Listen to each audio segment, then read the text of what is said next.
बोलो जयकारा बोल मेरे श्री गुरु महाराज की जय। सभी गुरुमुख प्रेमियों से सप्रेम जय सच्चिदानंद।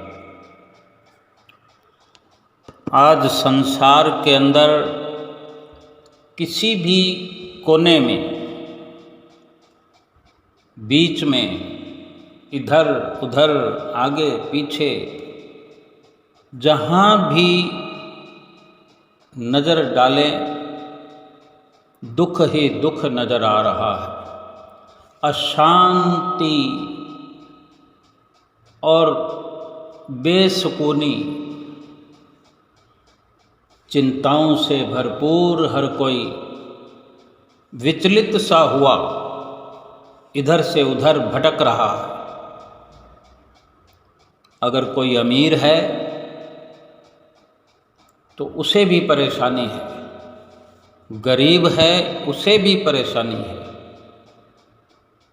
और जो स्वस्थ है उसे परेशानी है, जो अस्वस्थ हैं उसे भी परेशानी है। महापुरुष अपने वचनों में एक सच्चाई बयान करते हैं। अगर हम अवसर पा कर के सुना करते हैं तो हमने बहुत बार सुना होगा, अक्सर सुना करते हैं, और कहीं ना कहीं से किसी न किसी माध्यम से तो हर किसी को सुनने का अवसर मिलता ही है। किसी न किसी माध्यम से हर कोई सुनता है कि जिसको देखो उसको दुख ही दुख है। दुखों की अलग अलग क्वालिटी हो सकती है। महापुरुष फरमाते हैं कि जो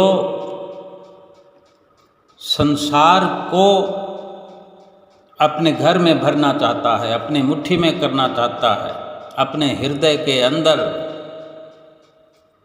संसार को पाने की हर वक्त कामना करता रहता है।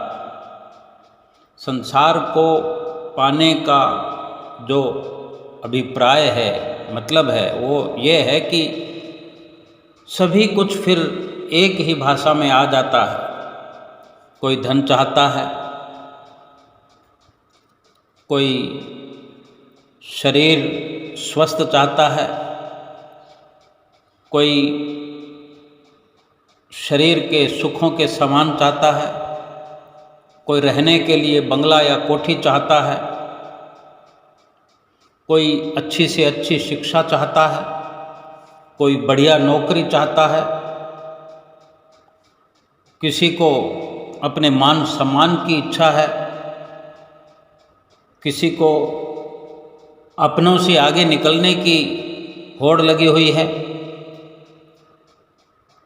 कोई किसी के चंगुल में फंसा हुआ है तो छुटकारा चाहता है।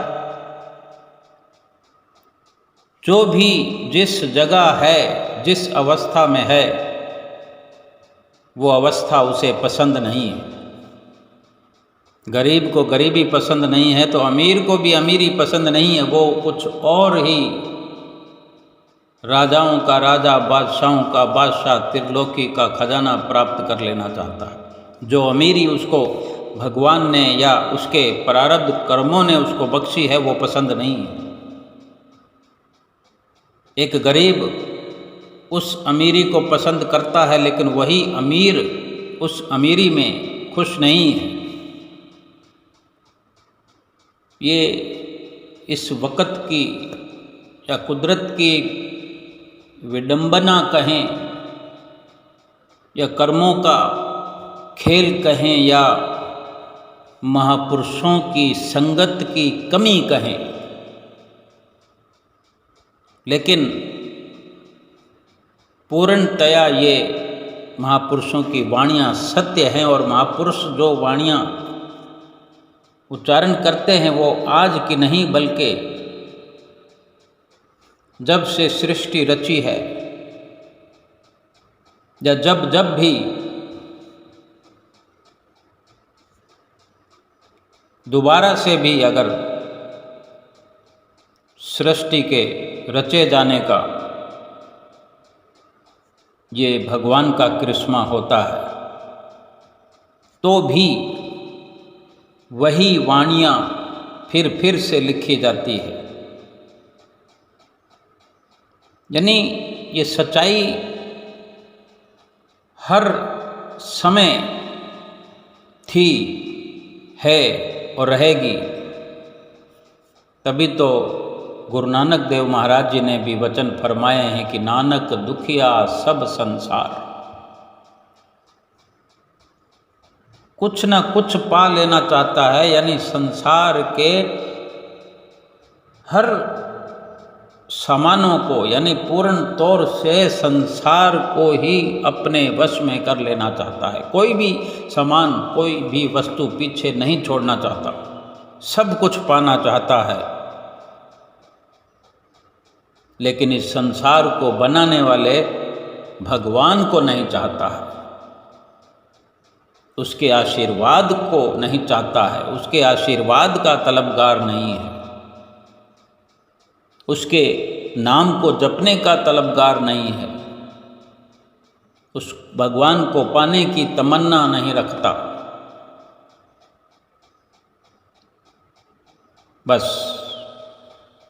यही कारण है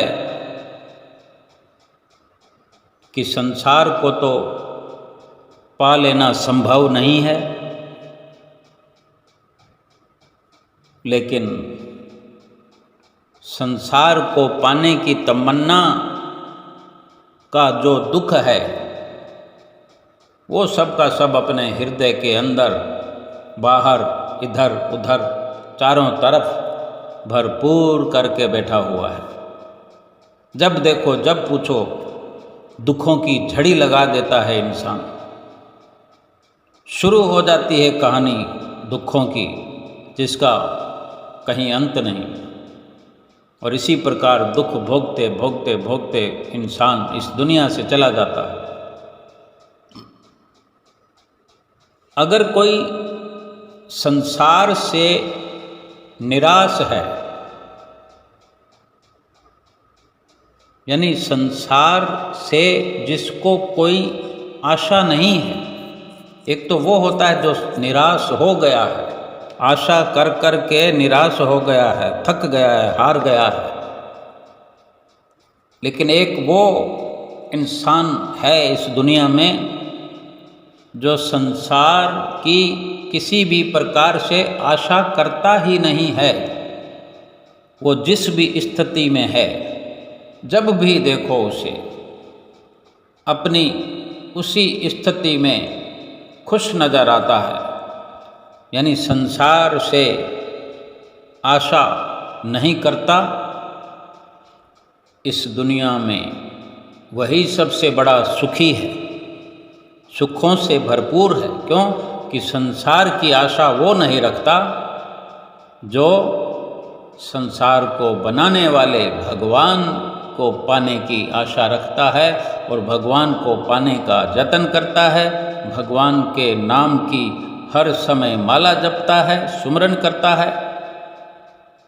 वो एक सतगुरु का शिष्य हो सकता है, क्योंकि सतगुरु के सानिध्य में बैठने से, उनकी संगत में रहने से, उनके दिशा निर्देशों पर चलने से ये समझ तो आती है, लेकिन वो अमल भी करता है तो पूर्ण तौर पर वही समझदार कहलाता है। और संतों का ऐसा सेवक जब देखो सुखों से घिरा हुआ रहता है, सुख उसे घेरे हुए रहते हैं, क्योंकि नाम की तासीर ऐसी है कि बिना मांगे सुख मिलते रहते हैं। सुखों में वो तासीर है कि जैसे जब सर्दी के मौसम में ऐसी ठंडक देता है, सर्दी के मौसम में गर्मी देता है और गर्मी के मौसम में ठंडक देता है, ऑटोमेटिक है। नाम के अंदर वो तासीर है कि जब जब जीव को जो जो भी चाहिए होता है वो नाम के प्रताप से, नाम के प्रभाव से अपने आप कुदरत उसे मुहैया कराती है। यही संतों महापुरुषों से उत्तम शिक्षा जीव को मिलती है। और संतों महापुरुषों के नज़दीक उनकी चरण शरण में बैठने से ही वो ज्ञान मिलता है, ज्ञान की रोशनी मिलती है। वो ज्ञान जब भीतर प्रवेश करता है तो प्रकाश ऐसा होता है कि भीतर घना घना जो अंधकार छाया रहता है वो सब का सब प्रकाश में बदल जाता है। और जो एक आम इंसान को, दुनियादार को भीतर ही भीतर अज्ञानता के कारण संसार के समान बड़ी वस्तु नज़र आते हैं, संसार के समान सुख देने वाले नज़र आते हैं, जिसके कारण वो संसार के सामानों की और संसार की आशा करता है, लालच करता है, लालसा रखता है। ना तो वो पूर्ण तौर पर संसार को पा सकता है और ना कभी सुखी हो सकता है। लेकिन जो सतगुरु की शरण में पहुँचते हैं और उनकी रहनुमाई में अपना जीवन ढाल देते हैं, सतगुरु से मिले हुए ज्ञान पर अमल करते हैं और ये ज्ञान जब प्रकाश बनकर हृदय के अंदर चमचमाने लगता है, जगमगाने लगता है, भीतर का अंधेरा छट जाता है, प्रकाश ही प्रकाश हो जाता है। और उस प्रकाश के अंदर एक सही दिशा मिलती है। ज्ञान की रोशनी के माध्यम से ये जीव सही दिशा में सफ़र करता है, सही सोच को प्राप्त करता है, सही सोच का अपने अंदर विस्तार होता हुआ देखता है। और एक ये भी बहुत बड़ी सत्यता है कि जिस भी इंसान के अंदर अज्ञानता का अंधेरा है, उसी के अंदर 5 चोर हर वक्त लगे रहते हैं लूटने को। यानी यहाँ कुछ भक्ति का धन नहीं कमाया, लेकिन जो पिछले जन्मों में प्रारब्ध लेकर आए हैं, भक्ति का धन तो लाए ही है, हर कोई लाया है। भक्ति का धन ना होता तो मनुष्य जन्म नहीं मिलता, मनुष्य जन्म भक्ति के बिना नहीं मिलता, भगवान की कृपा के बिना नहीं मिलता। जो पिछला प्रारब्ध रूप में भक्ति का धन है, उसको भी ये काम, क्रोध, लोभ, मोह, अहंकार, ये 5 चोर जो हैं रात और दिन लूटने में लगे हुए हैं कि इसको भगवान के रास्ते पर, भगवान के नाम वाले रास्ते पर जाने नहीं देते। इसको अपने शिकंजे में दबाए हुए हैं। लेकिन जब प्रकाश हो जाता है जिस भी इंसान के हृदय में, जीव के हृदय में, संतों महापुरुषों की चरण शरण अपनाने से, उनकी संगत करने से, उनके वचनों पर चलने से, फिर प्रकाश के अंदर जब, ज्ञान के प्रकाश के अंदर जब ये जीव अपना लाभ और हानि समझने लगता है, सतगुरु के आशीर्वाद से,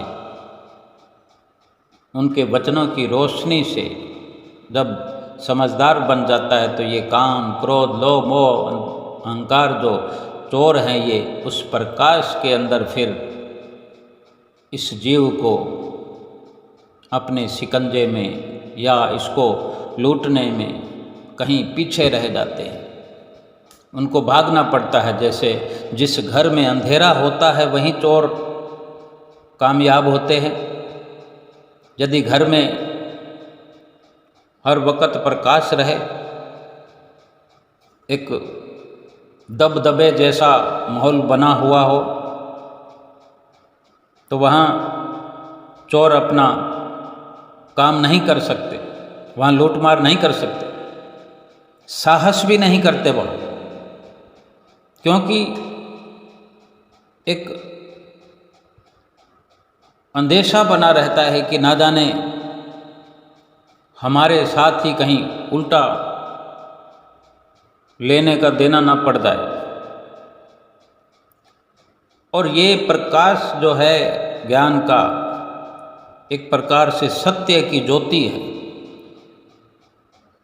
सत्य की ज्वाला है, सत्य की ज्योत हमेशा अपने अंतःकरण में, अपने हृदय में हमें जला कर रखनी होगी। फिर काम, क्रोध, लोभ, मोह, अहंकार, ये चोर हमारे पास नहीं फटक सकते, और ये जब नहीं हमारे नज़दीक होंगे तो हमें बार बार भटकाने का प्रयास नहीं करते, और हम अपना जो असल कार्य है भगवान से मिलने का, भगवान की भक्ति करने का, भगवान का नाम जपने का, ये बखूबी हम निश्चिंत होकर कर सकते हैं, किसी भी डर के बिना हम अपना हर कदम आगे बढ़ा सकते हैं। अगर हृदय में प्रकाश है और ज्ञान के प्रकाश में हमारे विचार शुद्ध हैं,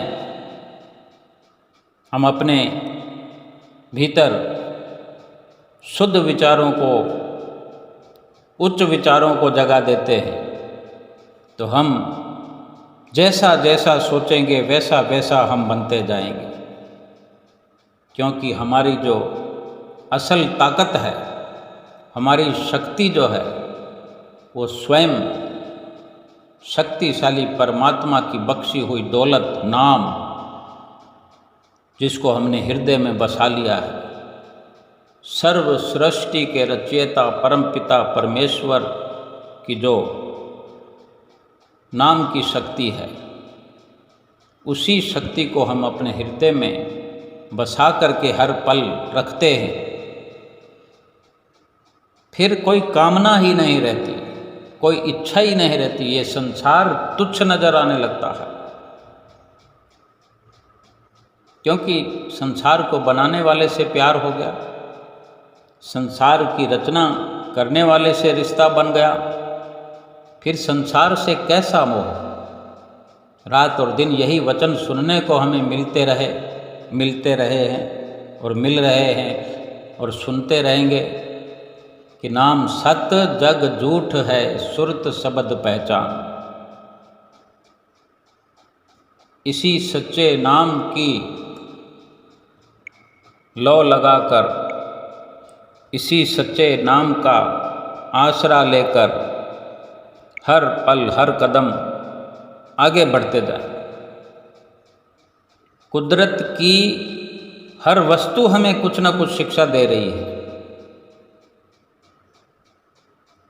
जब हमारी बुद्धि सात्विक हो जाएगी, सोच जब हमारी सकारात्मक हो जाएगी, अच्छा और बुरा हम समझने लगेंगे, तो कुदरत की हर शिक्षा हमें समझ में आएगी। हम केवल एक दृष्टा बनकर सूक्ष्म बुद्धि से उसे ग्रहण करते जाएं, अपने अंदर भरते जाएं। यहाँ तक कि वनस्पतियाँ भी हमें सिखा रही है, जानवरों से भी हमें शिक्षा मिल रही है। कितने प्रकार की शिक्षाएं इस दुनिया में इस जीव को मिलती हैं, मिल सकती हैं, अगर सतगुरु का प्यारा बन करके, सतगुरु के वचनों पर चल करके अमल करता है, उनके वचनों का अनुसरण करता है, अपने हृदय में ज्ञान की ज्योति को जगमगाए रखता है, हर कदम पर शिक्षा प्राप्त होगी, होती रहेगी, अंतिम क्षण तक, अंतिम श्वास तक शिक्षा मिलती रहेगी।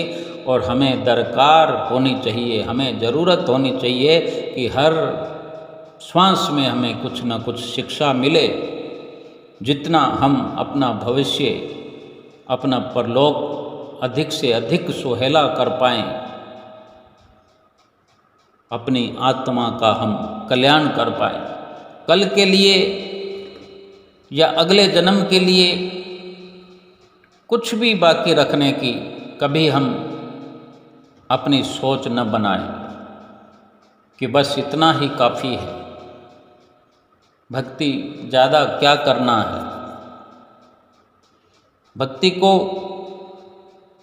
इतना करना है कि हर श्वास में जितना लाभ लिया जा सके, हमें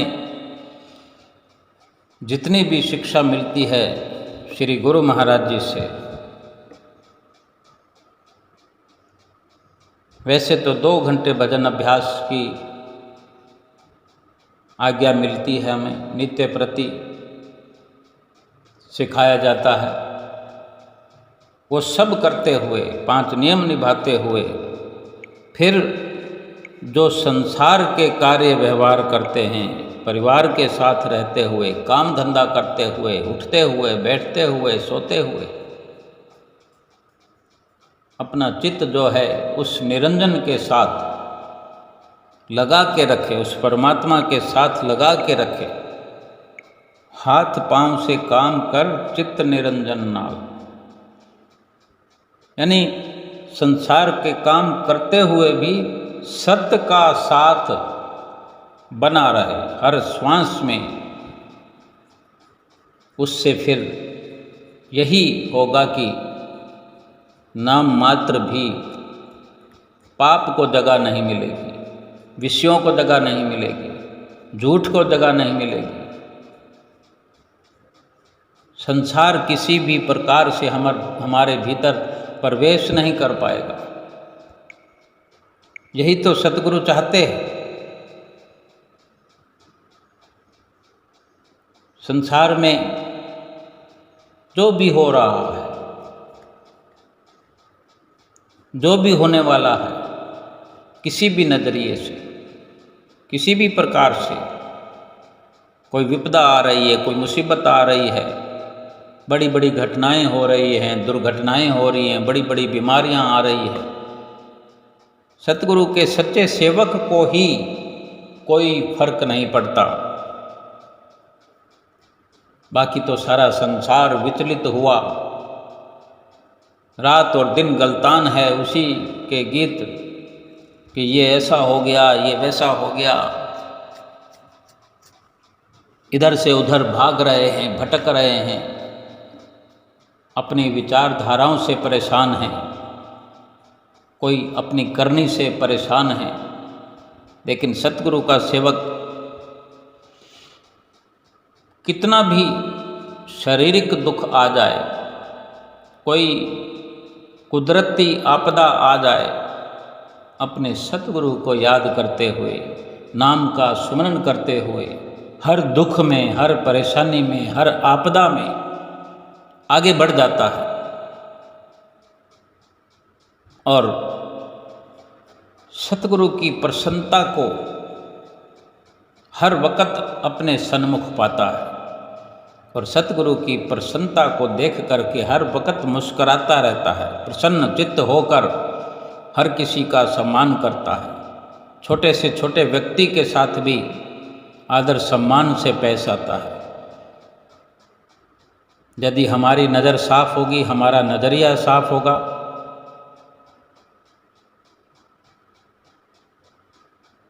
तो हम दूसरों के लिए भी प्रेरणा स्रोत बन सकते हैं।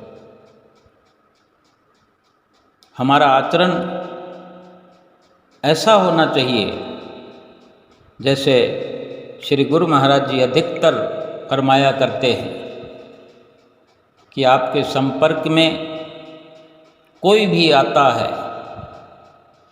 उसको इतने गुरु महिमा के गीत सुनाओ, भगवान के इतने गुणानुवाद गा के दिखाओ, इतना शुक्र करके दिखाओ,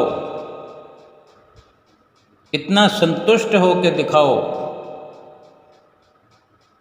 ताकि वो जान सके कि हाँ, ये श्री आनंदपुर दरबार का सेवक है और ऐसा करने से, ऐसा व्यवहार करने से श्री परमहंसों की कितनी असीम कृपा हम पर उतरती रहेगी, आशीर्वाद मिलता रहेगा, हमारी झोली छोटी पड़ जाएगी और सतगुरु का आशीर्वाद अनखुट भंडार की तरह हम पर बरसता रहेगा। जो सुख बड़े बड़े ऋषियों मुनियों को भी बड़ा दुर्लभ होता है, वही सुख हम गुरुमुख प्रेमियों को अपने श्री परमहंसों के चरणों में सुरती जोड़ने से बड़ी सहजता से, बड़ी आसानी से मिल जाता है।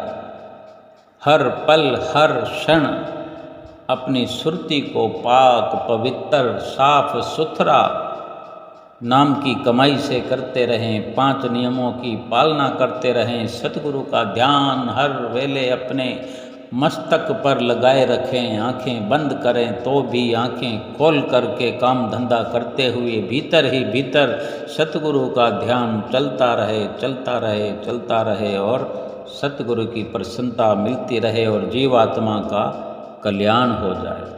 बोलो जयकारा बोल मेरे श्री गुरु महाराज की जय।